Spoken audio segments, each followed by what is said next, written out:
اعوذ باللہ من الشیطان الرجیم بسم اللہ الرحمن الرحیم ان الشیطان لکم عدو فاتخذوہ عدوا۔ تعلیم و تربیت میں شیطانی مداخلت کی اہمیت سے آشنائی کے موضوع کو لے کر آپ کی خدمت میں حاضر ہوئے ہیں۔ آج ہمارے ساتھ موجود ہیں نہایت ہی محترم مہمان جناب حجت الاسلام والمسلمین آغا سید شعیب آبدی۔ السلام علیکم ورحمۃ اللہ۔ وعلیکم السلام ورحمۃ اللہ۔ خیریت سے آغا؟ الحمدللہ۔ آغا آپ سے جاننا چاہیں گے کہ زندگی میں دشمن شناسی کی کیا اہمیت ہے اور اس کا کیا فائدہ ہے کہ انسان جو ہے وہ دشمن کی شناخت حاصل کرے؟ بسم اللہ الرحمن الرحیم۔ بہت شکریہ آپ کی صدا نوازی کا، آپ نے دعوت دی اور اس اہم موضوع کو پہ گفتگو آغاز کیا ہے کہ جو ہماری زندگی کا موضوع ہے اور قرآن نے اس کے اوپر بہت زیادہ اہمیت توجہ دلائی ہے۔ کوشش رہے گی کہ ہم اس موضوع پر گفتگو کریں آئندہ بھی اگر موقع ملا، شیطان شناسی کے اوپر، اس کا تربیت میں جو عمل دخل ہے اور کن کن طریقوں سے وہ واردات کرتا ہے، اس کے دخل اندازی کے در اندازی کے طریقہ کار کیا ہوتے ہیں، اور پھر تیسرے مرحلے میں ان سے مقابلے کے لیے ہم کیا کر سکتے ہیں، یعنی شیطان پہ کیسے ہم فتح حاصل کریں۔ تو آج اس سلسلے میں آج کی پہلی جو کڑی ہے وہ دشمن شناسی پر ہے۔ کیا ہے، ہم دیکھتے ہیں کہ ہم زندگی میں عام طور پہ جو کام کر رہے ہوتے ہیں، کوئی بھی مثبت کام کا آغاز کرتے ہیں، اچھے کام کا، تعمیری کام کا، پازیٹیو کام کا، نیک کام کا، تو اس میں ہمیں ایک مثلا بعض اوقات نا امیدی پیدا ہونی شروع ہو جاتی ہے دل کے اندر، کبھی مایوسی کا احساس ہونے لگتا ہے، کبھی دیکھتے ہیں کوئی ہمیں حتیٰ ہمارے گھر والے ہی جیسے نادان دوست ہے، لیکن وہ آ کے آپ کو اس کے بارے میں اس کے خلاف بات کرے گا، کوئی نا امید کرے گا یا آپ کو بلند پرواز کرنے سے روکے گا، آپ کو حوصلہ پست کرے گا آپ کو، بالکل۔ تو جیسے آپ جا رہے ہوتے ہیں مثلا سڑک پہ، ہوا مخالف سمت سے ہوا چلنی شروع ہو جاتی ہے، فرکشن پیدا ہوتی ہے، آپ کی ایک کام آپ نے آغاز کی ادھر سے مخالف سمت میں کام ہو رہا ہے، بالکل۔ جیسے آپ جاتے ہیں بینک سے مثلا پیسے نکلوانے کے لیے، آٹو کیش مشین پہ گئے، اب وہاں پہ آپ کے ارد گرد طاق میں لوگ باز بیٹھے ہوئے ہیں، جیسے آپ پیسے نکلوا کے آئیں آپ سے وہ جیب کاٹ لیں آپ کی۔ موبائل کے پیچھے لوگ ہوتے ہیں شہروں، بڑے شہروں میں خاص طور سے، جیسے خواتین مثلا گھر کی صفائی کر دی، آنگن ان سب صاف کیا، صحن کی گھر کی صفائی کی، تھوڑی دیر بعد آ کے دیکھا کہ دوبارہ وہاں پتے آ گئے، دوبارہ وہاں پہ کوڑا آ گیا، تو وہ یہ حیران ہوتی ہیں کہاں سے آ گیا، ہوا ان کو چلا کے کہاں سے اڑا کے لے آئی۔ جیسے ہمارے ایک استاد تھے، وہ واقعہ سنا رہے تھے اپنے مدرسے کا کہ وہاں پہ انہوں نے اپنے باغ میں کچھ پودے لا کے لگائے، کچھ اس سے کافی ٹائم گزر گیا، دیکھے وہ اس پودوں میں ہم پانی تو ڈال رہے ہیں، دھوپ پڑ رہی ہے وہاں پر اور اس کا خیال رکھا جا رہا ہے، ہوا ہے، سب کچھ ہے، لیکن وہ پودے نشو و نما نہیں پا رہے، اپنی بڑے نہیں ہو رہے۔ تو انہوں نے ذہن میں خیال آیا کہ اس کی کھود کے دیکھتے زمین کو کہ اس میں کیا مسئلہ ہے۔ جب انہوں نے اس کو کھودا تو دیکھا کہ اس کی جو جڑیں تھیں اس کو اوپر پلاسٹک لگا ہوا تھا، پلاسٹک کی تھیلیاں، یعنی جب وہ پودے والا پودے لے کر آیا تھا، لگا رہا تھا، تو اس نے وہ پلاسٹک کی تھیلی نکالنا ہی بھول گیا وہ، اور یہ ادھر سے لگے ہوئے ہیں اس پہ پانی دے رہے ہیں، اس کو محنت کر رہے ہیں، لیکن چونکہ ایک رکاوٹ موجود، ایک معنی ہے جو باعث بن رہا ہے کہ وہ رشد نہ کرے، ترقی نہ کرے، وہ بڑھے نہ، جو اس کا حق ہے اس کو بڑھنے کا۔ تو اسی طرح سے ہم دنیا میں اس چیز کو ہم شیطان کہہ سکتے ہیں، ایک مثال ہے، مثالوں کے استعمال کرنے کی کوشش کی جا رہی ہے کہ ہمارے جہاں ایک طرف کمال کے لیے کوشش کرتے ہیں، وہیں پہ ایک ہمارے دشمن پیدا ہونا شروع ہو جاتا ہے۔ جتنا بڑے کمال کی بات کریں گے، جتنا بڑے مقصد کے لیے کام کریں گے، اتنے ہی شیطان آپ کے اوپر زیادہ کام کرے گا، اتنے ہی آپ کے گلے میں بڑی زنجیر ڈالے گا اور بڑے موٹی رسی ڈالے گا کہ آپ کو گرانے کے لیے۔ یعنی انہی چیزوں سے آگاہ ہم یہ چیز درک کر سکتے ہیں، سمجھ سکتے ہیں کہ جب بھی ہم خیر اور کمال کی طرف قدم بڑھاتے ہیں تو ایک مخالف سمت سے کوئی ایسی چیز ہمارے مقابلے میں کھڑی ہو جاتی ہے جو ہمیں روک رہی ہوتی ہے اور غلط الہام کرنے کے ذریعے سے جو ہے وہ ارتقا پانے سے من کر رہی ہوتی ہے۔ احسن۔ تو ہمیں جب بھی کوئی بڑا کام کرنا شروع کریں، کوئی بھی اچھا کام، جیسے ہم فرض کریں ہم جیب میں آپ پیسے ڈال رہے ہیں، کچھ چیزیں رکھ رہے ہیں، ادھر سے آپ کی جیب میں سوراخ ہے اور آپ کو اس کی خبر نہیں ہے، آپ اپنی سمجھ رہے کہ میں اپنی جیب بھرتا چلا جا رہا ہوں اور اب میرے پاس بڑے پیسے ہو جائیں گے آخر میں، لیکن ادھر سے وہ نکلتے چلے جا رہے ہیں۔ تو مثلا انسانی زندگی کے جو خصوصاً تعلیم و تربیت کا مسئلہ ہے، اس میں بھی یہی ہے کہ ایک طرف سے اقدامات اٹھا رہے ہیں بچے کی تربیت کے لیے، مثبت کام کر رہے ہیں, بالکل. سرمایہ گزاری کر رہے ہیں اس کے اوپر, ٹائم دے رہے ہیں, بلاخر ٹائم دے رہے ہیں, لیکن آپ کو شیطان کی پرواہ نہیں ہے کہ میرا کوئی دشمن بھی جو مجھے نظر نہیں آ رہا ہے, کیونکہ قرآن مجید میں لکھا ہوا ہے کہ شیطان آپ کو دیکھ رہا ہے لیکن آپ اس کو نہیں دیکھ رہے, وہ پیچھے سے اپنا کام کر رہا ہے. تو اگر آپ اس سے غافل ہوں گے, ایک ٹائم گزر جائے گا, آپ کو اپنی ایکٹیویٹیز کا نتیجہ نہیں ملے گا, تو پھر آپ پریشان ہوں گے کہ بھائی مایوس ہوں گے یہ کیا ہو گیا, چونکہ پہلے سے آپ نے دشمن کی فکر نہیں کی اپنی. یعنی آپ نے محنت بہت کی ہے لیکن اس کا نتیجہ نہیں آپ لے سکتے. نتیجہ کیوں نہیں آ رہا؟ اس لیے کہ آپ نے دشمن کی اور شیطان کی فکر نہیں کی, اس کی پرواہ نہیں کی. جیسے گھر آپ دیکھیں, ہم گھر بناتے ہیں, بینک بناتے ہیں, تو پہلے سے پہلے کیا کام کرتے ہیں, گارڈ رکھتے ہیں وہاں پہ, بالکل چوکیدار رکھتے ہیں, جیسے آج کل کیمرے لگائے جاتے ہیں تاکہ دشمن سے حفاظت کریں. بالکل. تو یہ دشمن شناسی ہمارے ایک بہت اہم مسئلہ ہے زندگی کا, دین ہو یا دنیا ہو, اس کے لیے ہمیں بہت اس کے لیے ضروری ہے. یعنی دونوں جگہوں پر, یعنی دین میں بھی اگر انسان رشد اور ارتقاء کرنا چاہتا ہے تو اسے دشمن شناسی کی ضرورت ہے, اور اگر دنیا میں بھی بالآخر انسان ان معاملات کو انجام دیتا ہے. اگر دوسرا سوال یہ جاننا چاہوں گا کہ آیا واقعاً شیطان موجود ہے یا کوئی افسانوی حقیقت ہے جو ہمیں القاء کی جاتی ہے اور بتائی جاتی ہے کہ شیطان یوں کر دیا, شیطان نے یہ کر دیا؟ جی, بہت اچھی بات کی آپ نے کہ شیطان کا وجود اس نظام ہستی میں, جہاں پہ بہت سارے کائنات میں موجودات ہیں, مخلوقات ہیں, وہیں پر ایک موجود ہے جس کا نام شیطان ہے, اور یہ ایک حقیقت رکھتا ہے. اس میں کوئی خیالی مخلوق نہیں ہے, اور اس کے اوپر قرآن مجید نے ہمارے بارہا توجہ دلائی ہے سینکڑوں آیات میں, اور کہا گیا کہ اس کو عدو مبین کہا ہے قرآن نے. عدو کا مطلب ہے دشمن, مبین یعنی کھلا ہوا اور آشکار دشمن ہے جو ڈھکا چھپا ہوا نہیں ہے. بالکل. البتہ عدو مبین کا مطلب ہے کہ جس کی جو سازشیں ہیں اور اس کے جو نیرنگ ہیں, اس کی جو چالیں ہیں, وہ جلدی پکڑی جاتی ہیں اگر انسان توجہ کرے. لیکن بہرحال اس کی طرف ہمیں توجہ قرآن کریم دلائی ہے. قرآن کریم جو ہے وہ کتاب ہے جو مسلمانوں میں اس پہ عقیدہ ہے, ایمان ہے, اور آخری کتاب ہے مسلمانوں کی, اور یہ وحی کے ذریعے سے نازل ہوئی ہے ہمارے اوپر. تو اس میں متعدد آیات میں اس کا ذکر ہے, اس میں عدو مبین کہا گیا ہے اور اس کا تعارف کروایا گیا ہے. اگر تو شیطان ہمیں بظاہر نظر نہیں آتا, لیکن اس کے جو چیلے ہیں, اس کے جو سہولت کار ہیں, وہ اس کے روپ میں ظاہر ہوتا ہے ہمارے اوپر, اور وسوسے ڈالتا ہے دل میں, من الجنت والناس. جی, اس کو انسان کو غلط سمت پہ لے کے جاتا ہے, اور اس طرح سے وہ کام کرتا ہے اپنا. آغا میں یہ جاننا چاہوں گا کہ جیسا کہ ہمارے موضوع میں بھی ہے کہ تعلیم و تربیت میں شیطانی مداخلت, تو یہ تربیت کیا چیز ہے جس کے متعلق کہا جاتا ہے کہ بچوں کی تربیت کریں؟ یہ تربیت کے بارے میں آپ کیا؟ جی, اس سے پہلے میں آپ کی کچھ اور پچھلے سوال سے مربوط تھوڑا بات کر لوں کہ اس سوال پہ آتے ہیں دوبارہ سے. جی, وہ ایک شیطان کا تعارف ہمیں قرآن مجید کس طرح سے کروایا گیا ہے. مثلاً اس کو ابلیس کہا گیا ہے, جس نے سینکڑوں سال پروردگار کی عبادت کی, اور یہ جن تھا, اس کی خلقت آگ سے ہوئی ہے, اور جب اللہ تعالیٰ نے اس کو حکم دیا کہ تم انسان کو سجدہ کرو, اور آدم علیہ السلام کو, تو اس نے اپنا اور آدم کا کمپیئر کیا, اور وہاں پہ اس نے غلطی کی, اور اب بجائے اس کے یہ دیکھتا ہے کہ مجھے میرے رب کا حکم ہے, اور اس نے کمپیریزن کیا بظاہر دیکھتے ہوئے چیزوں کو, اور وہاں سے انکار کیا خدا کے حکم کو ماننے سے. تو وہیں سے یہ اللہ تعالیٰ نے اس کو دھتکار دیا, اس کو ملعون کہا, نافرمان کہا, سرکش کہا, اور اس نے اپنے پروردگار کا عصیان اور نافرمانی کی. اور وہیں سے پھر اس نے عہد کیا, قسم کھائی کہ اس نے کہا اے خدا تو مجھے مہلت دے, اور میں تیرے بندوں کو بہکاؤں گا, صراط مستقیم پہ آ کے بیٹھوں گا. جیسا نے مثال دی تھی نا گوشت کی, کہ جب گوشت آتا ہے تو مکھیاں آ کے بیٹھتی ہیں, جہاں پھل لگیں گے درخت میں کیڑے آتے ہیں اس کے اوپر. تو جب انسان اچھے راستے پہ ہوتا ہے, صراط مستقیم پہ ہوتا ہے, اللہ کے حکم پہ عمل کر رہا ہوتا ہے, وہیں پہ شیطان آتا ہے, پوری کوشش کرتا ہے کہ اس کو اس کام سے روک دے. اور اس کا کام کیا ہے؟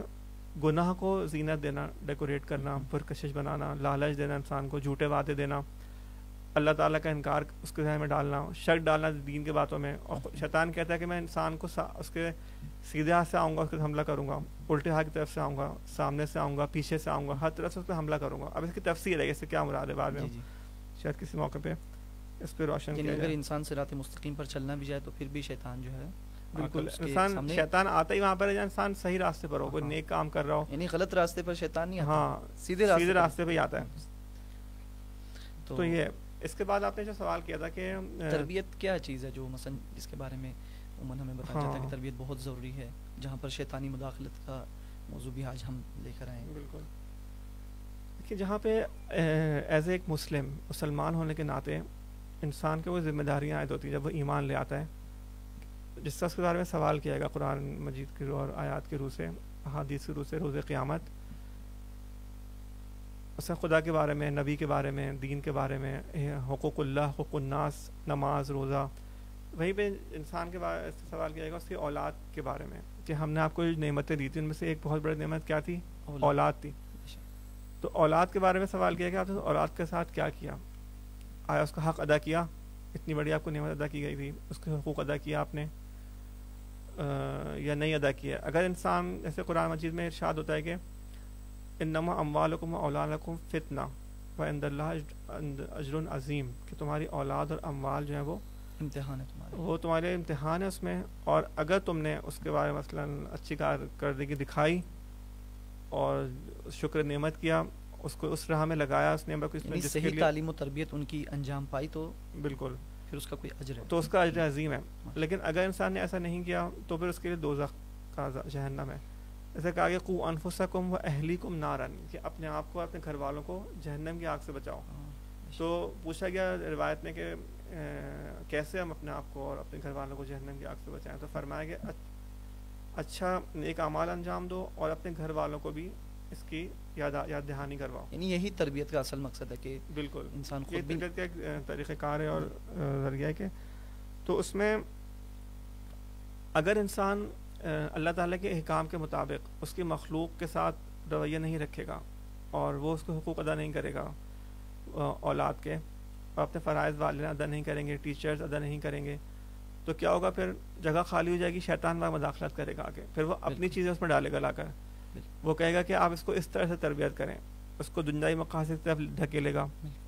وہ چیزیں جو حقیقت نہیں رکھتی ان کو حقیقت کے طور پر پیش ان کو حقیقت طور پر پیش کرے گا اور مداخلت کرے گا اور اس کو خراب کرے گا اس چیز کو.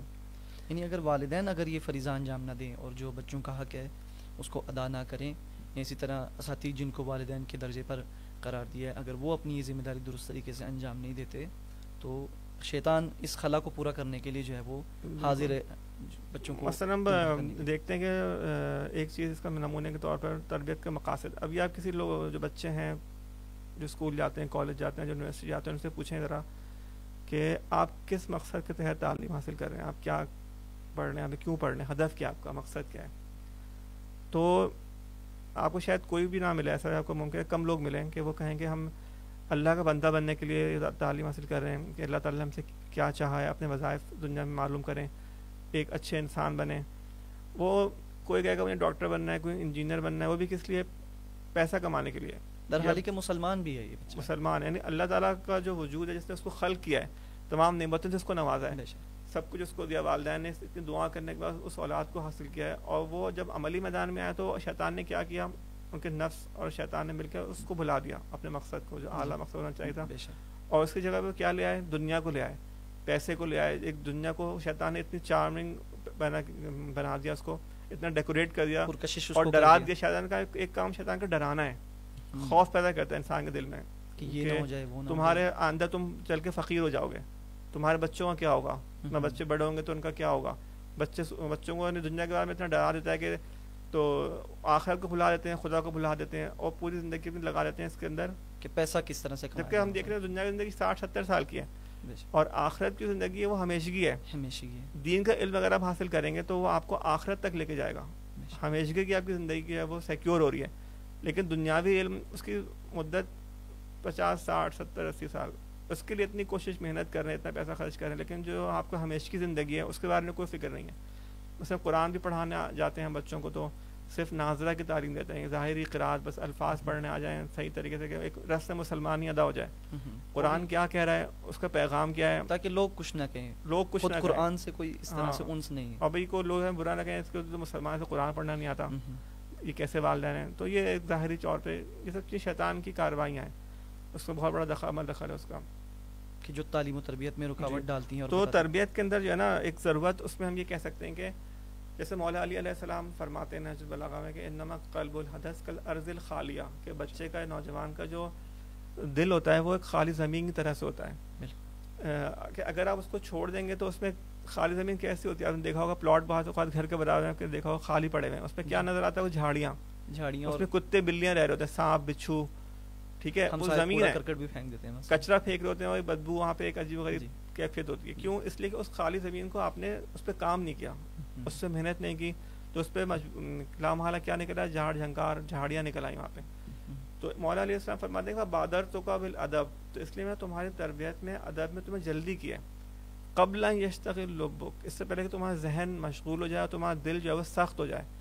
تو ہماری اولاد کی تربیت کی مثال بھی ایسے ہی ہے کہ خالی زمین کی طرح سے, جیسے ہم وہ باغ لگا سکتے ہیں, پھلدار درخت لگا سکتے ہیں, پھولدار درخت لگا سکتے ہیں, جو بچے اچھی تربیت پا کے ان کی شخصیت بنے, وہ کائنات کے لیے, لوگوں کے لیے مفید ثابت ہوں. بالکل. لیکن اگر ہم نے ان کو چھوڑ دیا میڈیا کے اوپر یا اسکول کو سپورٹ کر دیا بغیر سوچے سمجھے کہ یہ اس کو کیا بنا رہے ہیں, تو وہ ممکن ہے ایک چور اچکے یا ایک ایسے غیر مفید چیز بن کے سامنے آئے جو معاشرے کے لیے مفید نہیں ہے. بالکل. تو اس کے بعد معنی تربیت میں کہہ سکتے ہیں کہ تربیت جو ہے نا وہ مربی جو تربیت کرنے والا, اور متربی کہتے ہیں اس کی تربیت کی جا رہی ہے, یعنی بچے شاگرد ان کے درمیان ایک متحرک رابطہ ہے, ریلیشن ہونا چاہیے, ایک ریلیشن پیدا ہونا ضروری ہے. ایک طرفہ ون وے ٹریفک نہیں ہے, یہ ڈبل روڈ ٹریفک ہے جس میں دونوں طرف کا کام ضروری ہے. تربیت کا مطلب یہ نہیں ہوتا کہ آپ آ کے بچے کو ڈکٹیشن دیں, اس کے سامنے لیکچر دیں اس کو, یا اسے ڈنڈے کے زور پہ اسے ماریں, یہ تربیت نہیں ہے, یہ تو ڈکٹیٹرشپ ہے. بالکل. تربیت کا مطلب ہے کہ مثلاً جو اس کا مربی, جو مینٹور جسے کہتے ہیں, اس کے اور بچوں کے درمیان ایک زندہ اور مفید اور ایک رابطہ تشکیل پائے. جیسے آپ مثلا بیڈمنٹن کھیل رہے ہیں, ادھر سے ایک بندہ ریکٹ سے مارتا ہے, اسے دوسرا جواب دیتا ہے. بالکل. یا کرکٹ میں آپ مثلا ایک بالنگ کرا دے, بیٹ سے اس کو بال کو مارتا ہے. بالکل. تو دو طرفہ رابطہ ضروری ہے, یعنی اسے مربی تربیت کر رہا ہو اور متربی جو ہے وہ تربیت لے رہا ہو. بالکل, یہ بات آپ کی اچھی کی, تربیت لے رہا ہو. اور اس میں مربی کا کام یہ ہے کہ مختلف جو زاویے ہماری شخصیت کے ہیں ان سے غفلت نہ کریں. مثلا اس کی عقل کی تربیت ہے, فکری تربیت ہے, اس کے احساس اور جذبات ہیں, ہمدردی کا جذبہ پیدا کرنا, اس کے اندر آرٹ کا جذبہ ہے, ہنری جذبہ پیدا کرنا, اس کے اندر پرورش کرنا. اس طرح عمر کے لحاظ سے بچوں کے احساسات فرق کرتے ہیں. بالکل. اس کی سیاسی تربیت کرنا, سیاسی میدان میں اس کو حکومتوں سے بھی سروکار ہو کے ایسا نہ ہو کہ اپنا سر جھکا کے رکھے, اپنے کام سے کام رکھوں. اس کو پتہ ہونا چاہیے پالیٹکس میں کیا ہو رہا ہے, حکومتوں میں کون لوگ ہیں, اگر ان کا اہلیت ہے میں حکومت میں آئیں نہیں آئیں. اس قسم کی اقتصادی تربیت ہے. یعنی اسلام فقط فردی تربیت کی حد تک نہیں ہے بلکہ اجتماعی عبادات بھی ہیں اس کے اندر شامل ہیں. عبادات کی تربیت کرنی ہے آپ نے, اس کو اجتماعی آداب بھی سکھانے ہیں آپ نے کہ وہ کس طرح سے معاشرے میں موو کرے, جو جس معاشرے میں اس کے نارمس کیا ہیں, ویلیوز کیا ہیں, اس کو پتہ ہونا چاہیے. پولیٹیکل سسٹم کیا چل رہا ہے دنیا میں, ملک میں, اور ان تمام چیزیں اس کو آشنا ہے. اور وہ گریجولی کام کرے گا تو آہستہ آہستہ بچہ جو ہے وہ رشد کرے گا. یعنی ایک دم سے ہم تربیت ٹھوس نہیں سکتے بچے پر, بلکہ یہ گریجولی کام جو ہے وہ تشکیل پائے. جی ہاں. خوب آقا, یہ آخر میں جاننا چاہوں گا کہ تعلیم و تربیت میں جو ہے وہ شیطان کس طرح سے مداخلت کرتا ہے, اس بارے میں اگر آپ توضیح دیں تو. جی, تو اس میں کہ اللہ تعالیٰ نے انسان کو نا اپنی فطرت سے پیدا کیا ہے. کل مولود یولد علی الفطرت, رسول اکرم صلی اللہ علیہ وسلم سے یہ حدیث ہے کہ ہر مولود جو بچہ پیدا ہوتا ہے وہ اللہ تعالیٰ کی فطرت پیدا ہوتا ہے, توحید سے پیدا ہوتا ہے. جیسے آپ دیکھتے ہیں کہ ایک آبشار ہے پانی کی, وہ نکلتی ہے پہاڑ کے اوپر سے, بہتی ہوئی نیچے آتی ہے. جب وہ نکلتی ہے پانی پھوٹ رہا ہوتا ہے, پاک صاف پیور ہوتا ہے پانی. لیکن جیسے جیسے وہ بہت کے نیچے آ رہا ہوتا ہے, اس میں مثلاً خاک, دھول اور گندگی, پتھر, اور لوگ بھی اس پہ کچرا پھینکتے ہیں, گندگیاں ڈالتے ہیں, وہ آخر تک نیچے آتے ہیں خراب ہو جاتا ہے پانی. بالکل نالے کا پانی بن جاتا ہے. بالکل. تو فطرت اللہ نے پاک رکھی ہے انسان کی, جو اس کو اندر سے جو گاڈ گفٹڈ ہے اس کو نیکی کی طرف لے کے جا رہی ہے, اللہ کی طرف لے کے جا رہی ہے, اس کو محبت کی طرف لے کے جا رہی ہے, شکر گزار. جیسے مثال آپ دیکھیں, آپ کو کوئی چیز دے, آپ کیا کرتے ہیں, خود بخود آپ کو جلسہ پیدا ہے شکر گزاری کا, کہ میں اس کو تھینک یو کہوں. میرا نعمت دینے والا کون ہے, میرا جس نے مجھ پہ محسن کون ہے میرا. تو کس نے آپ کو سکھایا ہے؟ خود سے ہوتا ہے چیز. جیسے بچے سے آپ محبت کریں, بچے سے آپ پیار سے بات کریں, اس کو دیکھیں, تو وہ ابھی آپ کو محبت سے دیتا ہے, مسکرائے گا آپ کو دیکھ کر. تو کس نے سکھایا اس کو؟ یعنی فطرت میں یہ چیزیں, یہ چیز فطرت میں ہے. اس کو بچے کو کچھ عرصہ اس کے ساتھ کھیلیں کودیں, سے مانوس ہو جائے گا, آپ سے محبت کرنے لگے گا. وہ کس نے اس کے اندر چیز رکھی ہے؟ یہ اللہ تعالیٰ نے اس کے اندر فطرت میں رکھا ہے سب کچھ. گاڈ گفٹڈ یہ چیزیں گاڈ گفٹڈ ہیں. لیکن شیطان آتا ہے اسی میں دخالت کرتا ہے. اگر شیطان اس میں دخالت نہ کرے تو فطرت کے ذریعے سے انسان جو ہے وہ, اور اللہ تعالیٰ جو پھر قرآن اس کو مزید فطرت کو پالش کرنے کے لیے، اس کو مکمل کرنے کے لیے اللہ نے انبیاء کا سلسلہ شروع کیا، کتابیں بھیجیں اور اہل بیت کو رکھا.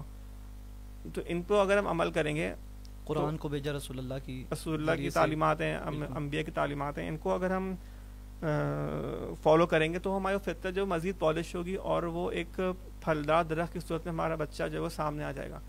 لیکن اگر ہم نے ان کو چھوڑ دیا تو شیطان اس میں دخالت کرتا ہے، پھر وہ چیز خالی نہیں رہتی.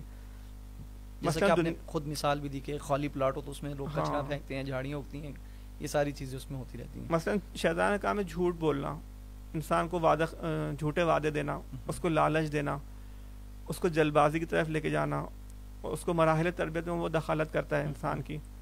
اور ایک اور جو اہم ٹاپک ہے، اس کے بارے میں بعد میں گفتگو ہوگی، البتہ بھی مختصر تعارف ہے اس بارے میں کہ انشاءاللہ وہ یہ کہ مثلا جو ٹیچرز ہیں ہمارے، ان کا ایک بہت اہم کردار ہے انسان سازی میں، بچوں کی تربیت میں. ٹیچر اسکول میں ہوں، کنڈر گارڈن میں ہوں یا یونیورسٹی ٹیچرز ہوں، انسان کی اہم ترین جو شخصیت بنتی ہے وہ انہی ٹیچر سے بنتی ہے، والدین کے بعد. اسی لیے تو والدین کے بعد. ہاں، اگر ٹیچر صحیح نہ ہوں، ان کا کردار صحیح نہ ہو، اور وہ مثلا ایسی جگہوں سے پڑھ کر آئیں جو خدا کو نہیں مانتے، سیکولر ذہن کی ذہنیت کے حامل ہیں، اور ایسا سلیبس اس کو پڑھا رہے ہیں جس میں دین سے کوئی تعلق نہیں اصلا. دین سے تعلق مثلا اب بعض اوقات شیطان کی ایک اور مداخلت، جو ایک غیر واقعی چیز کو واقعیت پیش کرنا. مثلا وہ چیز آپ کی ضرورت نہیں ہے. مثلا آج کل جو چیز چلی ہوئی ہے مثلا چنگم ہے، یا کوئی ایسی چپس چلے ہوئے ہیں، کوئی ایسی ٹافیاں چلی ہوئی ہیں جو آپ کی ضرورت نہیں ہے، بلکہ آپ کو وہ خراب کر رہی ہیں آپ کی صحت کو. لیکن اس کو اتنا زیادہ ایڈورٹائزمنٹ دی جاتی ہے ٹی وی پر، ٹی وی اس کو دکھایا جاتا ہے کہ آپ سمجھنے لگتے ہیں بچہ کہ میری ضرورت ہے. مثلا اس کو بعض مغربی جو اسکولز ہیں لندن وغیرہ میں، امریکہ میں، اس میں مکس گیدرنگ بچپنے سے کہتے ہیں کہ آپ کو لڑکے اور لڑکی کو ساتھ رہیں، اور ان کو حتی سیکس ایجوکیشن ان کو دینا، اور ان کو یا جسے فعل لواط کہتے ہیں ہمارے یہاں، اس کی تعلیم دینا. لندن وغیرہ امریکہ میں یہ چیز ہو رہی ہے باقاعدہ ان کو، اور والدین بہت پریشان ہیں اس میں. یا ان کو کہنا ہے کہ آپ کی جو نفسیات ہے یہ اس کی ضرورت ہے کہ آپ حتماً جن سے مخالف کے ساتھ رابطہ رکھیں. تو یہ چیز آپ کی فطرت میں نہیں ہے، یہ آپ کو سکھائی ہے، غلط آپ کو تعلیمات دی قبل از وقت ہے، جو ایک بچپنے سے آپ کو چیز تعلیم دی جا رہی ہے، اس کی ضرورت نہیں ہے، جس سے اور مفاسد پھیل رہے ہیں اور مشکلات پھیل رہی ہیں، اور آپ کو فیملی سے دور، فیملی سسٹم کو خراب کر رہا ہے، خراب کیا جا رہا ہے. کہ لڑکے کی لڑکی سے شادی ہونا تو ظاہر پہ فیملی نہیں بڑھے گی، اس سے نسل نہیں بڑھے گی آپ کی. فطری نظام تو ہے کہ لڑکا اور لڑکی کی شادی ہو، فیملی بنے، اس سے نسل بڑھے آپ کی. لیکن شیطان کس طرف لے کے جا رہا ہے نظام کو دنیا کے؟ ہم جنس گرائی. اس میں یہ کہ فیملی کا سسٹم پھر نہیں ہے. جب فیملی سسٹم نہیں ہے تو تربیت بھی نہیں ہے. یا آپ کو اس میں لے کے جا رہا ہے کہ شادی کے بغیر آپ تعلقات رکھیں. جب شادی کے بغیر تعلقات رکھے جائیں گے اس کے نقصانات کیا ہیں؟ اس سے نقصانات پھر یہ ہیں کہ مثلا جو دیندار گھرانے ہیں، دیندار ماحول ہیں، پھر وہ کوشش کریں گے جو ایسا بچے پیدا ہو رہے ہیں جو ناجائز اولاد ہیں ان کو قتل کی طرف لے کے جاتے ہیں. اس کو قتل ہوتا ہے باقاعدہ. اس سے اگر بچہ دنیا میں آ بھی جائے تو پھر اس کی تربیت کا ایشو ہوتا ہے کہ تربیت کون کرے گا. لاوارث بچے ہو جاتے ہیں ایسے. بالکل. اور پھر اس کو پوری زندگی سہنا پڑتا ہے کہ میرے باپ کون ہے، اس کو بری باتیں سننی پڑتی ہیں. تو یہ سب شیطان کی دخالتیں ہیں جو ہم بعض اس میں فرق دیکھ سکتے ہیں. تو اس کے اوپر انشاءاللہ پھر آگے اگر موقع ملا تو گفتگو مزید رہ سکتی ہے. ضرور انشاءاللہ. بہت شکریہ آغا جان، آپ نے وقت دیا اور نہایت ہی مفید طریقے سے جو ہے یہ سوالات کا جواب دیا. الحمدللہ رب العالمین. استفادہ کیا آپ سے. اسی طرح کے موضوعات کے ساتھ آپ کی خدمت میں دوبارہ حاضر ہوں گے. اسی کے ساتھ آپ سے اجازت